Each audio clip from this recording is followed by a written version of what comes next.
Hey, Poornima, I'm so happy to have you here on the Education Next podcast. And finally, like I said, I got you.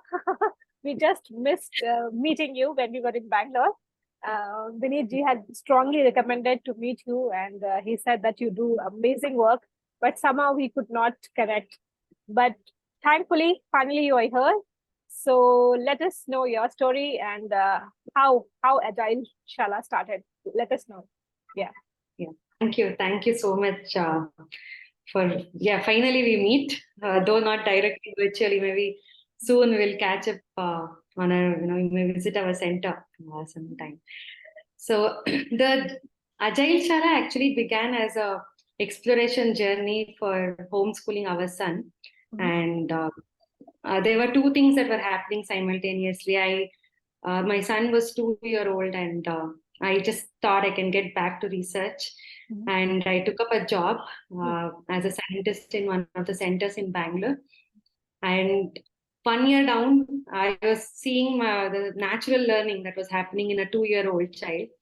And what had happened after 25 years of education. So we had interns coming to our lab, and PhD students who join, and they had certificates, they had ranks, but just to do a simple experiment, very basic, like weighing or preparing a solution, was a task for them because they had never used anything. It was all book knowledge. So that is when actually it hit me that the natural way of learning and how the education has actually spoiled the way of learning. It was at home. I was seeing something, experiencing something, and being from neuroscience background, it was very I would say it lit a fire inside me. Something needs to be done. So the journey started thinking about how we can make graduates do project-based learning so that they actually learn to apply what they're learning.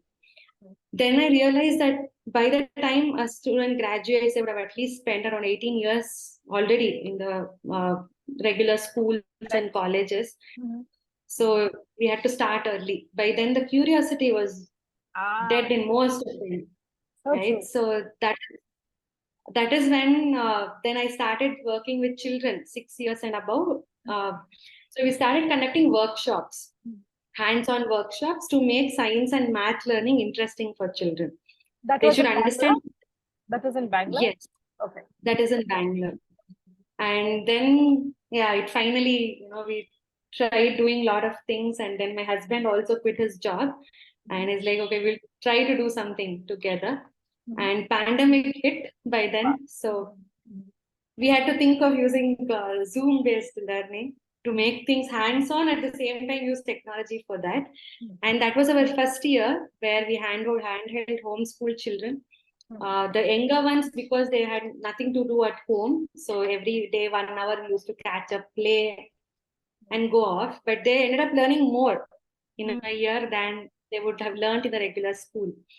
So at the same time, for sustenance, we were teaching 10th and 12th students who are taking NIOS exams. So we were again comparing 6-year-olds and 11th, 12th standard students. So they were homeschool students, and we were thinking of homeschooling our son. So in this comparison, Agileshaala actually came up. So how to bring in responsibility with freedom. Because homeschoolers, somewhere we felt that they were finding it difficult when they come to an age when they have to take serious decisions. They are not bound by external factors, right? Like parents are there to support them. If they want to change subjects, they're fine with it. But why? The reason behind changing subjects or choosing particular subjects or choosing careers, the reason should be a responsible one. It should not be like, it sounds easy, so we'll try this, then that doesn't sound easy, then they shift to something else. So that is where we brought in agile principles, and we saw that actually fits well with self-learning. And then Agileshaala actually started as a virtual program. Yeah, so now Agileshaala is a virtual program? It's a blended learning model. So the flagship program is virtual. Children, whether they're coming to our centers or at home, they're all actually connected virtually to the whole curriculum and the access to interactive sessions. So all the interactive sessions with adults happen online. Okay, Uh, but you have a so curriculum in place.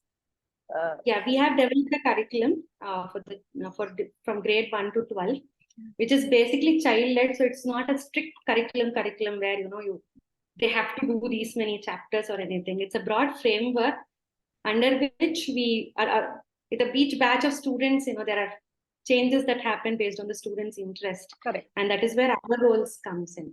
Actually. So basically, is that something like every child should achieve something at a certain age? Is it based on that?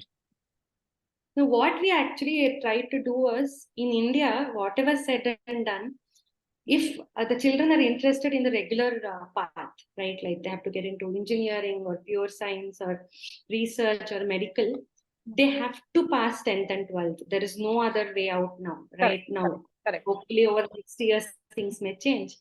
But at the same time, they should not think only of the marks based education. So that is where what we actually try to bring in is a balance. So we do subject wise learning as well as integrated learning. And so children are there on par with their peers. If, say for some reason I can't homeschool my son next year and I have to put him to a school, the transition should be easy. Okay, all right. But the way they're learning is different. They're completely learning through experiential learning. So basically, the way they are learning is different, but it's more or less aligned with what they would anyways learn in school.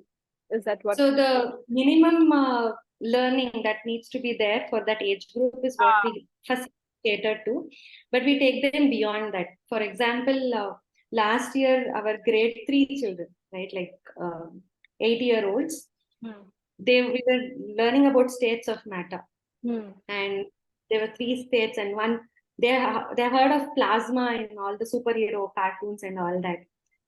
So they actually ended up finding out the 4th, 5th state of matter, and they came up and we had a discussion about Bose-Einstein condensate and plasma and how there are higher states of matter.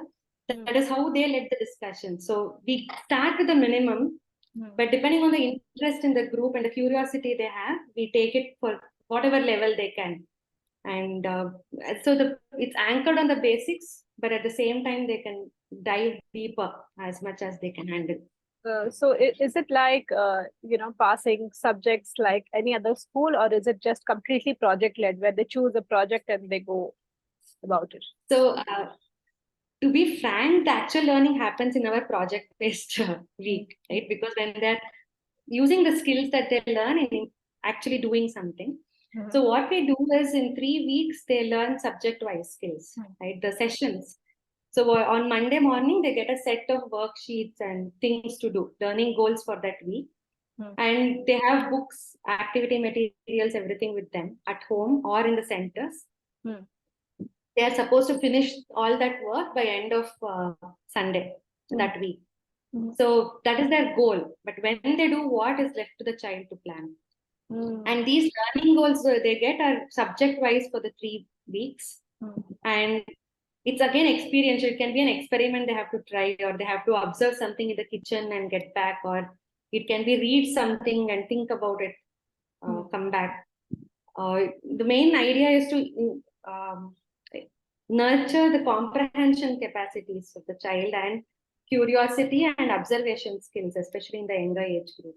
So these kind of activities are given to them as worksheets, like questions. They have to find answers to that. So per subject in a week, we have 2 interactive sessions, 40-minute sessions that happen online. So they would have already started. Some children may have done it on Monday, or some may have planned it for Wednesday. But during the interactive session, the adult will actually have an interaction around that topic based on the learning goals for that week. So what did they find out? Did they observe something? What did they understand from that? So it's again a question-based interaction, which makes the children think and come back with answers.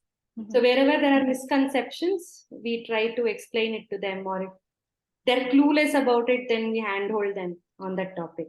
All right. So, but 1 week where it is phenomenon-based learning, they get 10 projects about a theme.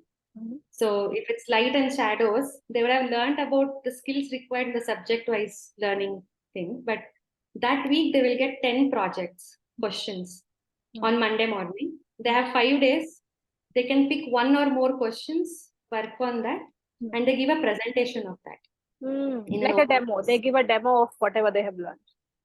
So completely they do it. We don't interfere at all. If they want to talk or make a PPT or they want to make a audio on that or model, it's left to their creativity. So we are there. If they ask for help, they have to raise hand for us to help. Otherwise, we don't interfere. Because Okay. asking for help is again a very important Skill, yeah, skill to very learn. important. We never learned how to ask for help. We thought we could Definitely. solve all the problems and then we got stuck everywhere. So good, good that you're teaching them to ask for help. And I think day before yesterday I was talking with someone and he mentioned that how in companies it's very difficult to work in a team because people they don't know how to ask for help, so they get trapped. Even you're in a leadership position, you don't know how to ask help from people in your team. So it should be both ways, right? Even a teacher should say, I'm stuck today. I don't know what to do. And teachers and children, they help you all the time, right? Especially with the Oh, technology. especially you should see them, yeah, with the technology. They will say, go to that 3 dots, Yeah, press there, this exactly. option. And I think even as adults, we are very reluctant, because we've always come out with the mindset of being judged all the time. So tell me, how is that? I mean, you have homeschoolers only for the program, or you have children from schools as well? So ours is a full-time program, so it is not an after-school program. Okay. So whoever is enrolled with us are enrolled, they're only doing this. Hmm. So there are parents who wanted to unschool their child or homeschool them. There are parents who are looking for alternate education spaces where they didn't want the typical rote learning Correct. kind of method. And we have a mixture of all these families. We do have initially we got more uh, children who found it difficult to fit in the regular system. Mm. Uh, Maybe they were labeled as being naughty Correct. because their energies were not justified, or they were labeled with different things, different labels, and they were not able to fit in. I think it was easier for such parents to take a call to step out of the system. But we have had a beautiful experience with them. All those labels have been washed off right now. Because now So, the parents, when they see the children learning independently and with all yes, the interest, because now there is nothing to compete. It's like, right. And even the assignments and all that we give for weekly goals, it's not that they have to complete everything. They should have a reason why they didn't complete. They have to reflect why they couldn't complete, so that then they can come up with a way to improve the coming week. So it can just be the assignment was boring. So it's a teacher's job now to make it more interesting for them to pick it up. they say, no, that if children do not understand something, find out there's something wrong with you. Why is the child not understanding? So tell me, so when there are different set of families that come for the program, like you mentioned, homeschoolers, unschoolers, and people who are also choosing for alternate spaces, how do you cater to different interests? Because I believe that unschoolers are basically not looking for a curriculum. They do not want a particular program where the children can fit. They mostly want to explore learning. So how do you cater to different categories? Yes, so basically we have different options open for children. One is that they have to, they have the choice of different subjects and languages Hmm. to learn, and they have these assignments. They can attend interactive sessions. The other is they can opt out of interactive sessions. They can choose out of the topics which one they want to learn, and they pick it up. Maybe 2 weeks they learn only math, and then they want to do something else. We have options for them to choose, but we have a discussion with the family, with the child, to understand why they want to do that. One major thing that I would like to make all the homeschoolers or unschoolers think about, which was a major challenge for me as well, is that the early age, right? Like when the children are, say, up to 5 years, they have billions of neurons in the brain, which are lost over the next few years because they were not used. So it's very important that they're exposed to maximum content, and not in the sense of the textbooks, Videos, but observations, nature, and it's the maximum learning that can happen at that time. And if we lose that out, there are people who actually ask us, NIOS level A, B, C, the three basic open basic education levels, the syllabus is very less if you just go through it. So people ask us, do you teach them for that syllabus? We usually do not do that because we want children to get curious and get answers. If they don't get answers to that curiosity also, then they will stop asking questions because it becomes a boring thing for them. They just have questions, they don't know how to figure out answers, and there is no one who's encouraging them to figure out answers. It's not that I can give answers to every question the child has, but I should have patience to listen and at least sit with the child, or guide them through it, where they can find answer or learn together. That space is very much required in the younger age. Most of the times what has happened is we get requests for, they say when they come to 9th, we'll come to you because they need to write 10th exam. But they would have lost so many years of curiosity and learning if it is not nurtured in the right way. So that is where we want to understand how they are doing it. Like if they are traveling, if they have a farm and they're learning. So we try to give the phenomenon the questions based on those aspects, so that there is a reasoning also that gives a structure to them, because everyone will not be able to think in the academic direction also. So we try to sit with the families, we try to understand what they want and what the child wants.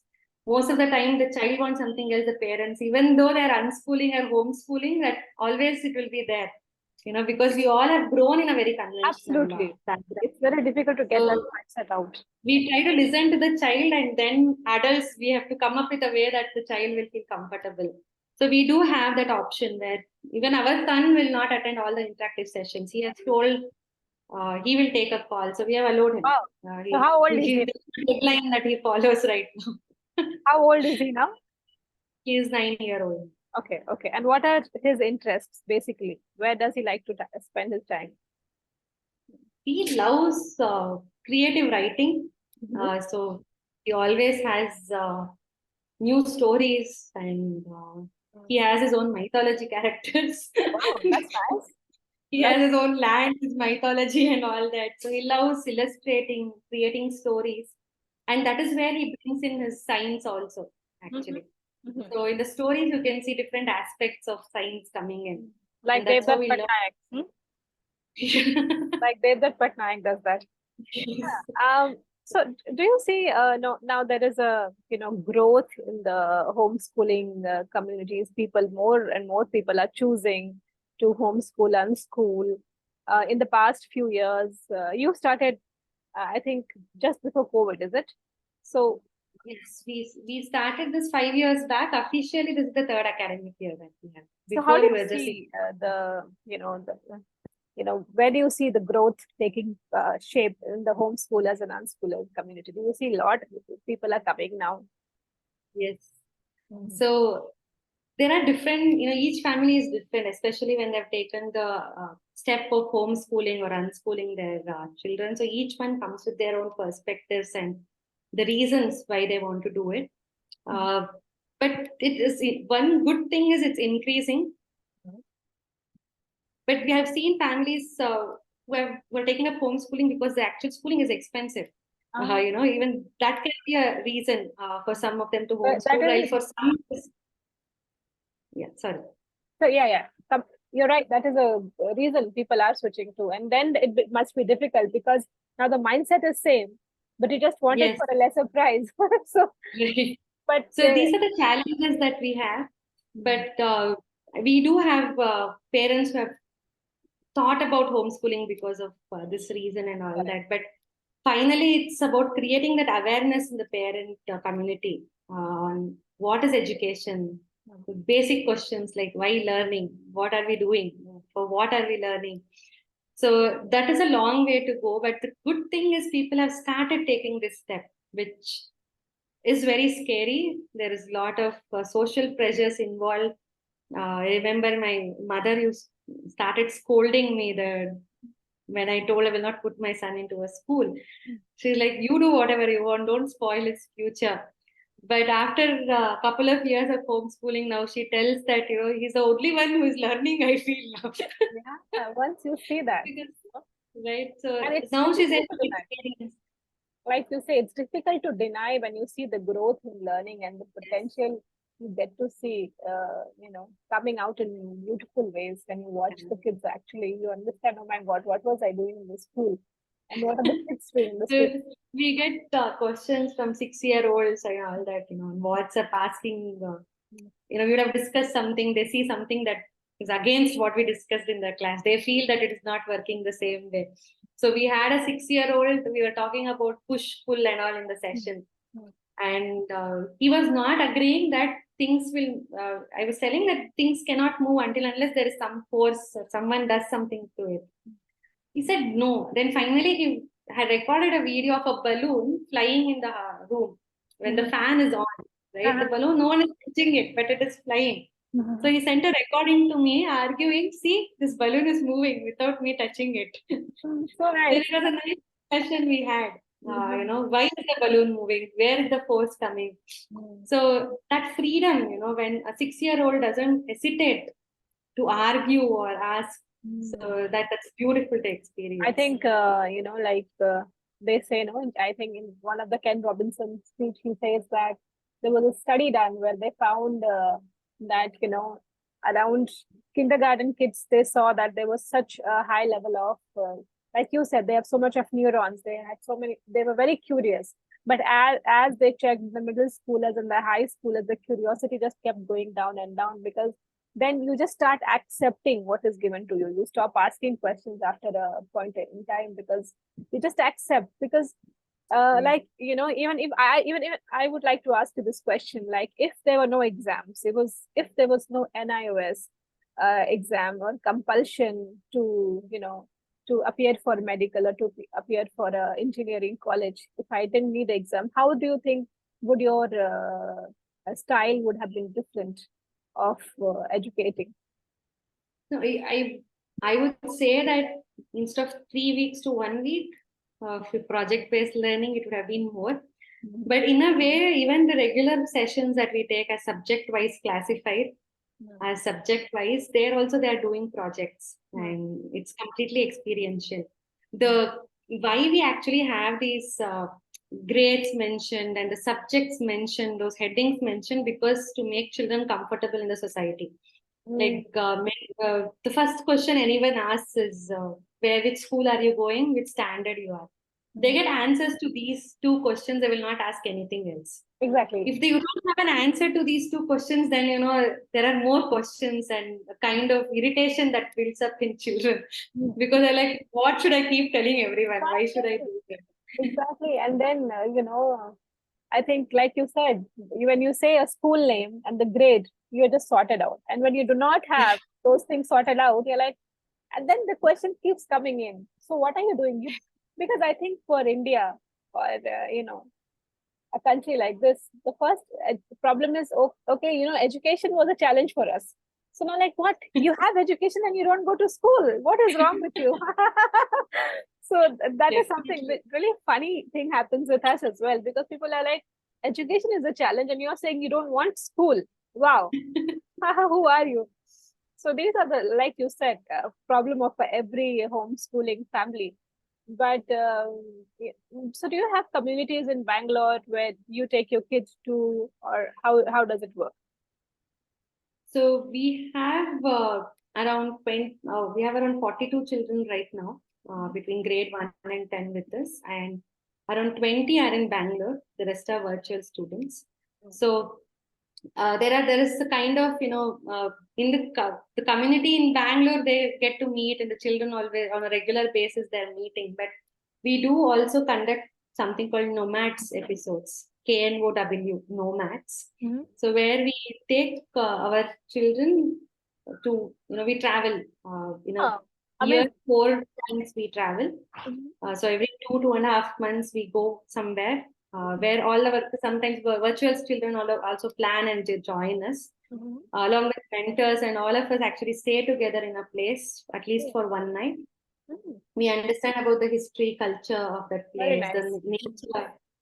We go for nature walks there, and we also work on socio-emotional aspects. Because staying together, and they all come with their sleeping kits, no mattress, no bed, nothing. They have to carry their sleeping kits and come.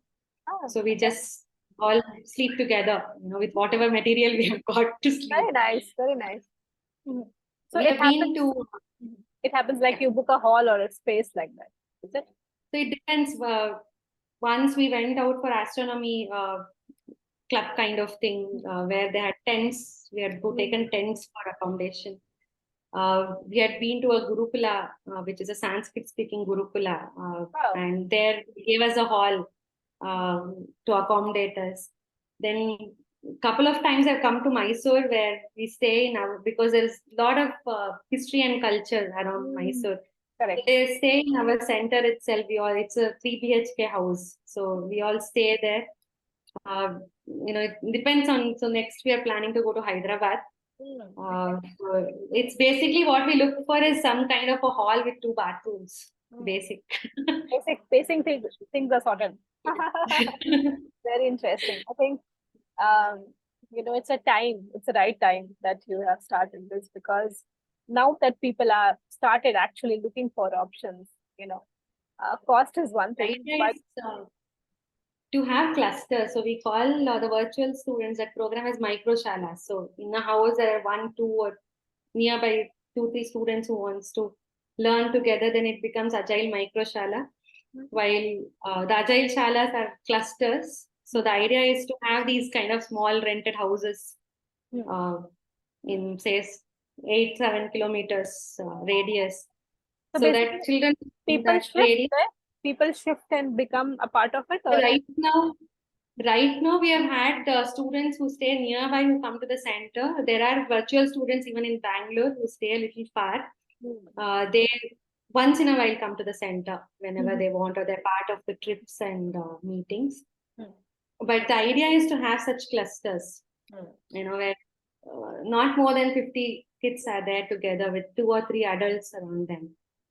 It's a free space. The children sit wherever they want. There are computers for them to access their interactive sessions. If there are 4 children in the same group, they all log in together in one system. They all sit down with desks, and the only thing they see is desks, computers, and books and activity materials. There are a lot of games that they play. So they come from 10:30 to 3:30. 2 40-minute sessions happen online. The rest of the time they're either playing or they're working on their learning using the materials and references that are there in the center. So you have a space in Bangalore, you said, where people have 2 we have 2 in Bangalore, 1 in Mysore right now. And we are going to add more clusters in the coming years, hopefully globally. Wow, it will be amazing. I mean, see, what do you think of the culture of micro schools now? It's like going in a big way, not only in India. Are you inspired by any of them, or who was your godfather in this? Who inspired you to do this? To be frank, actually, this was what we imagined the learning had to be. But as and when we started looking for people who are doing it in the last 1 year, there has been much more increase in a kind of learning hubs, or they call different names, but more such spaces are coming up now. But I heard about micro schools last year, and that is when I realized, okay, there is universal term also for that. But this program was something I envisioned for my son. What kind of learning would actually help him, and our work was towards that. And now we also feel that we are in the right place at the right time, because people are looking for options with multiple options, right? Like what they can do, what they can explore. And using agile method in education, we are the first people to do it along with curriculum support. So if children plan their learning, we have 5-minute stand-up meetings in the morning where they tell, this is what I'm going to do today. And yesterday I slept. Yeah, they reflect. on how to improve. They bring in everything, extracurricular or curricular, everything goes on their boards where they plan. All this I want to do this week. How can I manage? Uh, and there are days when they just put up nothing on the board. We say it's absolutely fine. You don't feel like doing anything, do whatever you want. But you should know. So people who are or children who are into very creative, learning, for example, and a child who's totally into art or totally into sports, do you even support them? Yes, we do. We have a few children who are into sports. So the interactive sessions we try to adjust in the time that they're available. The rest of the day is free for them to plan around. Okay, so it's quite flexible model where people can, find their own way of learning. Just that they have a beautiful community, a supportive community, and a sort of agility built in, so that you have a discipline. Either artist or a sports person, everyone needs a discipline, right? So you are basically, I think, you're bringing that inside to Yes. Grow as an individual, because even forget about what corporates or companies look at you as a person. You should be able to, even if you start your own business tomorrow, you have to be agile enough to wake up in the morning and face challenges. And I think that's what you are trying to build in, which is I think it's discipline more than anything, right? And I think exactly. And I think, like entrepreneurs, unschoolers, I think there's more pressure because you are responsible, right, for your own the outcomes. You can't blame the school, you can't blame the teacher now, because I think I always tell people that our schooling journey is going to be tougher because now you are responsible, because actually I would say the child is responsible. Yeah, exactly.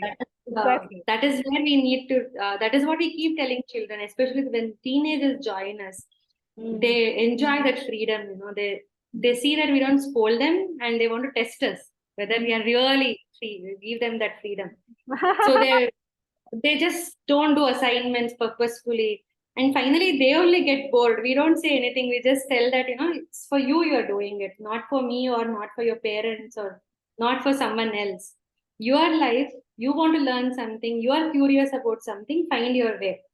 We are just here to help you out. So over time, how much they can play around, they understand, okay, these people will not scold us or make a force us.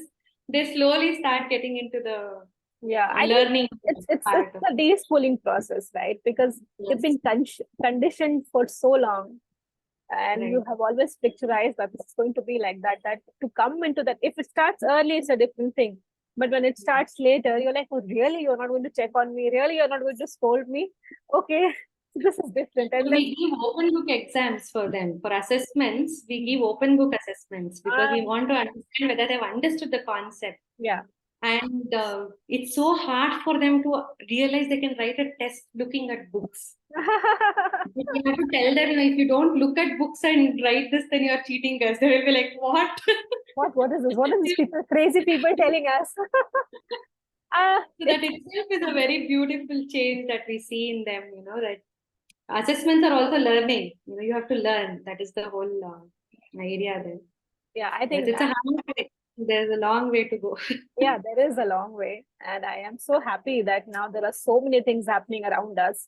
And Adi and I will definitely visit your center whenever we get a chance again in Bangalore. We would love to know what's happening there, what crazy experiment you guys are running.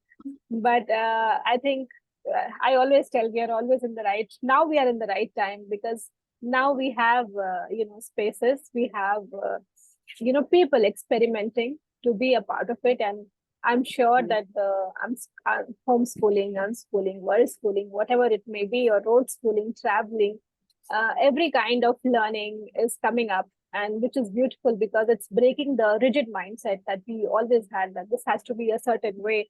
And that broke a lot of artists, that broke a lot of people interested in sports or any other things. We always thought that learning, couple of things would only help us get somewhere. So I'm really happy that these things are there. I'm so happy that we met. Thank you for being here, and do let me know about your programs. I'll put everything on the website so that more people can learn about you. And I'm so happy to share whatever programs you're running. to, so that it reaches more people and more people can connect and get an idea of what you are doing. If you're running any small programs for people to come and see what Agileshaala is, do send me the link so that I can share in groups. And my website features all these amazing things that are happening in India in different places. So thank you so much for being here. And it was a pleasure talking to you and getting that crazy vibe with you. Thank you so much. Do you want to leave us with a few words? Do let me know if you want to leave us with few words. Yes, I would say that nothing can stop us from learning. And learning with our children through this journey is something amazing. And I hope more people get to experience that. Yeah, absolutely. Children are our teachers, actually. Yeah, absolutely. And I think most of the people I meet, they have started this journey along with their kids because they realize that there is more to at least, stop and learn and, explore. Right. So thank you so much for being here. It was great talking to you. Yeah. All right. Bye-bye. Bye.